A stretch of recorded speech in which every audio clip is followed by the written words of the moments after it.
Okay, I'm going to start over.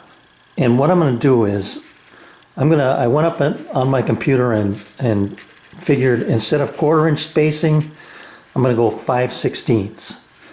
And these are my critical measurements, I guess, that I have to come up with somehow, that I have to come up with some way of doing this repeatedly. Pay no attention to this glue bottle holder. Very rough draft, by the way. So 0, 5/16, 5/8, 13/16, 1.25 inches. Then plus a half and repeat.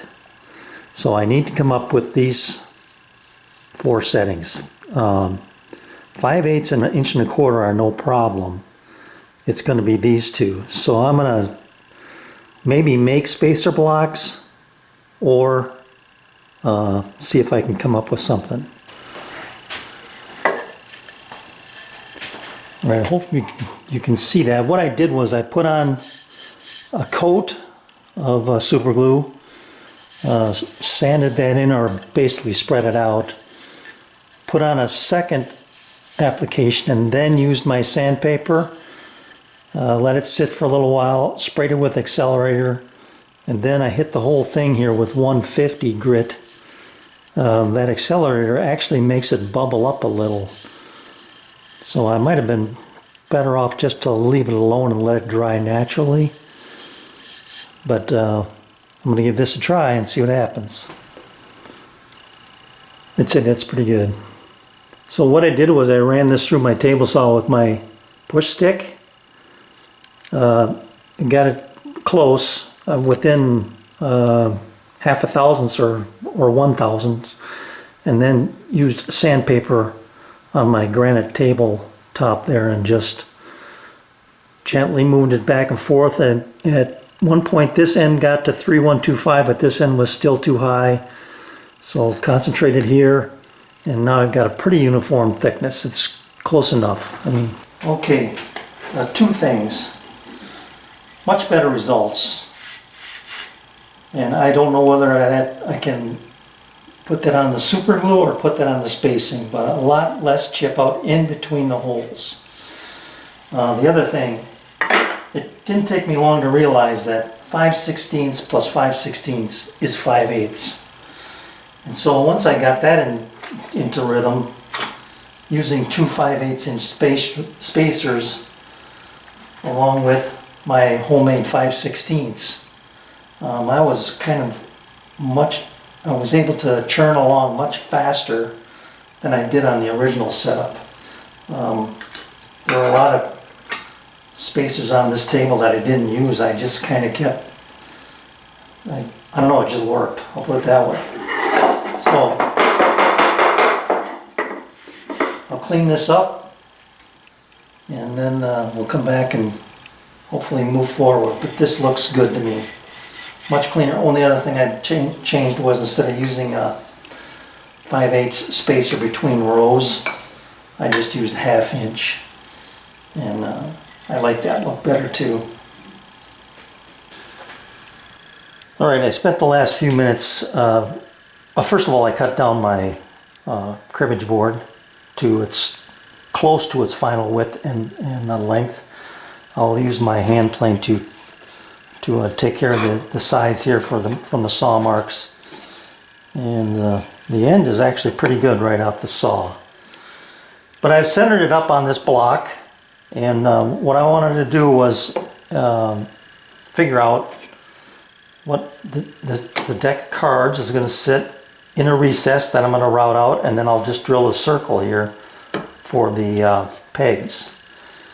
So I wanted to locate that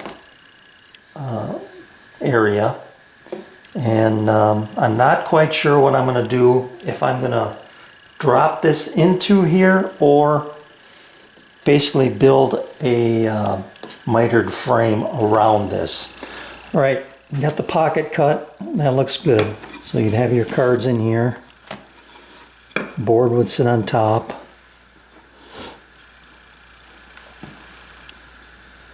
Yeah, I think I'll I'll just make some molding to go around this. Okay, I'm making my own molding for this cribbage board project. And I kind of like what I've gotten here on the first pass. I may raise the bit a little bit, raise it up a little, but for now I'll just run all the pieces through. I've already run this one long piece, and I've got two shorter ones to run through here. I want this to be, the good side will be going down. So let's run a piece, and I'll show you why this is on here too in a minute.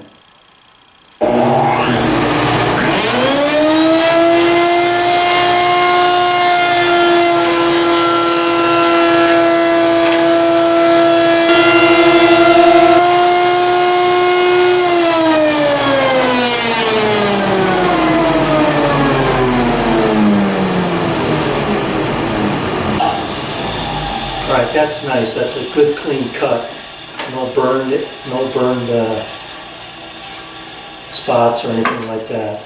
So now, the reason I put this on here is, well, for one thing, I put it down to the width or the height of the piece so that it kept it down toward the bit. It also kind of gives me, make sure that I don't roll it down like that, because I've got a stop there, so as I put pressure down this way, it doesn't roll on me. And the other thing is protection. And here's what I'm being protected from. This bit has got a portion that goes past the bearing on the top as well, to give you a bead effect. So that part is sticking out. So if I had this thing going through there with that wide open like this, I don't like the idea of that cutter sticking out there and my fingers coming near that. So protection and a hold down. You can see the cutout I was taking on the back of this 1/4 inch piece of scrap. Worked out great. So got a nice cut and did it real safely. Okay, now you can see the look that I'm going for here. This is going to capture my board, and I'll put miters on these and put the 4 pieces in here, and then the board will lift out to reveal the cards and the pins. Alright, I got the rough pieces cut. I've got plenty of room to work with. At least I hope I do. But just by doing a real quick check here, I'm open here and there. Not too bad on this end, but I'm going to do some shooting board work to get a nice clean fit here. Alright, I ended up going the super glue route. After all, the thing I changed was glue on both sides, both sides of the joint. Held the first one here, and then accelerated it around the edge and the inside. Flipped it over, accelerated that. Same thing on the next corner. And then when I did this corner, I should say, then when I did these 2 corners, glue on all 4. Put it together, held it together as tight as I could in one corner, sprayed that, then quickly moved down here and squeezed a little bit, sprayed it, and it looks good. Looks better than the other. So I'm fairly tight, and once I get it glued down to this box, I'll be in good shape. This old board's good for something. Glue's been removed. I got that while it was still warm, basically. Got one little spot I missed.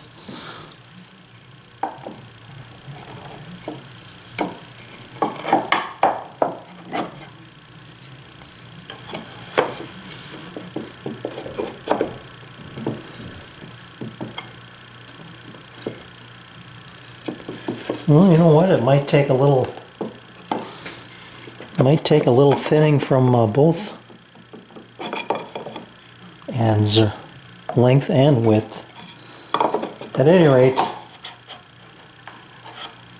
it's looking good. It's going to need a little sanding here. Cut it to length. Alright, I'm back at it today. I've got quite a mess going here, so I'm going to clean up. But the one thing I want to show you is that I've got a nice fit here for the cards and then the pegs. So I'm considering what to do with that. I did a little light sanding on this. Took some of the rough edges off, and what I found was this was tapered a little bit, and as I was sanding I kind of figured out why. This joint had slid by a little that way, and this one had slid this way a little, so it caused a taper. But by dealing, just taking a few passes with a hand plane, you're not going to notice that. It does cause it to only fit one way though, but that's no big deal either, I don't think. Probably a good thing. So my next dilemma here is what to do about this bark, and I've got the piece that mates with this right here. So I'm thinking if I can get enough of this white sapwood out of it, I can cut this off and glue that on there. And I want to try that. So first I'm going to trim it to length, or close to length on this end. I want to leave a little extra so I can trim it to finished length. This end I can trim to finished length. So I'll do that, make that square. This one I'll leave about twice as far. I'm going to knock this off.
Well, I've changed my mind. This piece is, color-wise, is very close.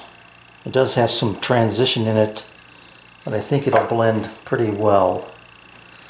So I'm going to try and glue that on like that. And we'll see what happens. Well, it turns out I'm going to have to be the clamp on this one. I just put glue on there and now I'm just leaning on it. Got a pretty good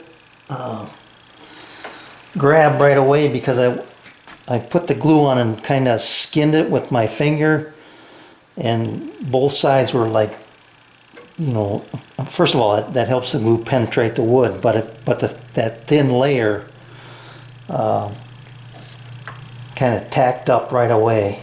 So I'm gonna stay here for a few minutes. and let it grab. All right, I got a couple of blocks to get this up off the table, and this small one is pushed back toward the back to support the weight on the back, which is where most of this cut is going to be done. And I'm going to hold the 2 blocks with my thumb like a push stick and just push this through slowly. I'm not worried about the blocks. They're going to be kind of captured by this inside piece here. And I'm just going to go slowly and see if I can. I've got probably a 1/16 of an inch here between the outside edge and the cut I'm making. So we'll see if I can just nip that off of there and then cut that with a, or smooth it out with a hand plane.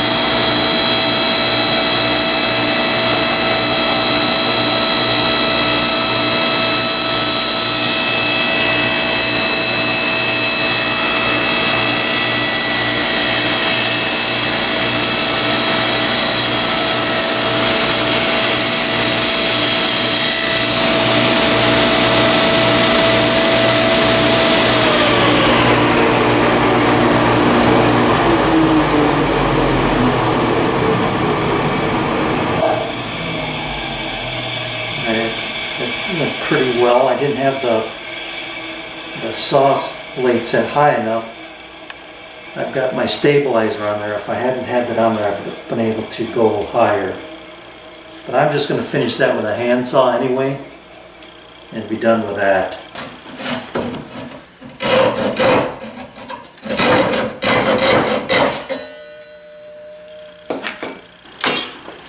And you can see the progress I've made. I knocked down that little saw piece that was left on top there with my block plane, and then I've been hitting it with this jack plane ever since.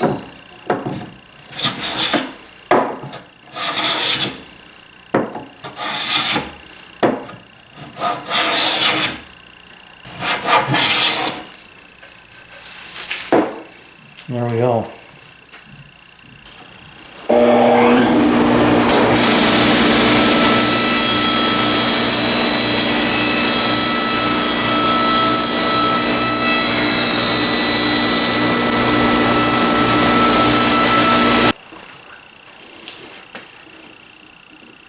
Okay, not bad. Oh.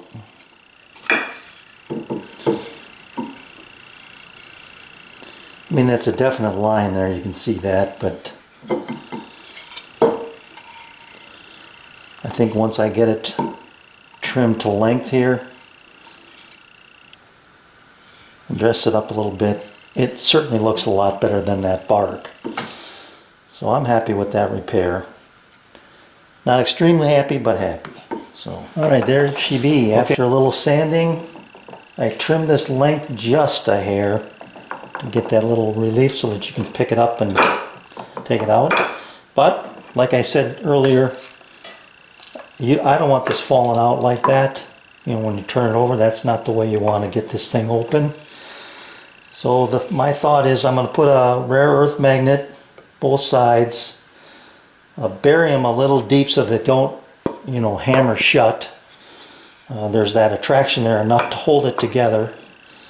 And then I'm going to just drill a through hole here so I can poke a finger through and push it up from this direction.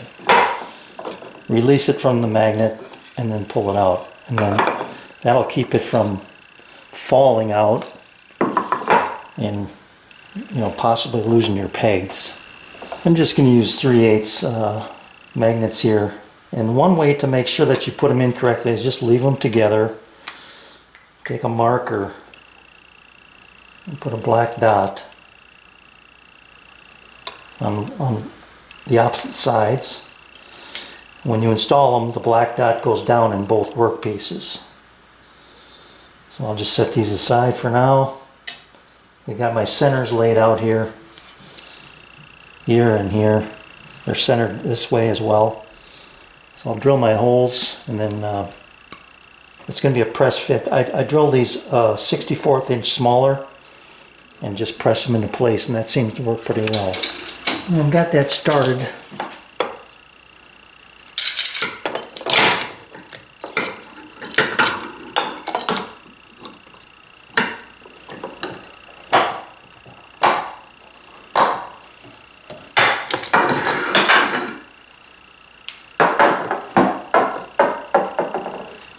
That's flush.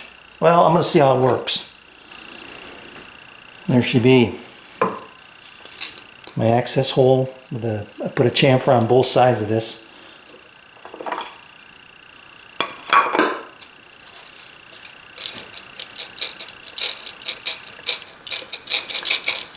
That's good.